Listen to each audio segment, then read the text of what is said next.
Kilambakkam bus stand போகணுன்னா Vandalur railway station வந்து இறங்கிக்கணும். Vandalur railway station இறங்கிட்டு ஜிஎஸ்டி ரோடுன்னு சொல்லுவாங்க, தாம்பரத்தை நோக்கி போவோம்.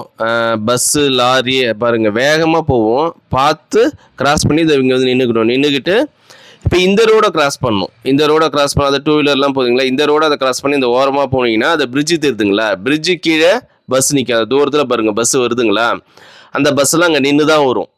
நீங்கள் அப்படியே அந்த கிராஸ் பண்ணி ஓரமாக போய் நின்றுக்கிட்டு அந்த பஸ் ஸ்டாப் வந்து பிரிட்ஜு கீழே தான், அந்த பிரிட்ஜு கீழே தான் பஸ் ஸ்டாப்பு, அது வருது பாருங்கள் பஸ்ஸெல்லாம், பிரிட்ஜு கீழே தான் பஸ் ஸ்டாப்பு. நீங்கள் கிராஸ் பண்ணி கிராஸ் பண்ணி பிரிட்ஜு கீழே போனீங்கன்னா அது இந்த ஓரமாக போனீங்கன்னா பஸ் ஸ்டாப் அது நிற்கிது பாருங்கள் பஸ் ஸ்டாப்பு, பஸ்ஸு வந்து நிற்கும். நீங்கள் அதில் ஏறினீங்கன்னா கிளம்பாக்கம் போயிடலாம். அது பஸ் வந்து நின்றுச்சு பாருங்கள், அதில் ஏறினீங்கன்னா கிளம்பாக்கம் போயிடலாம்.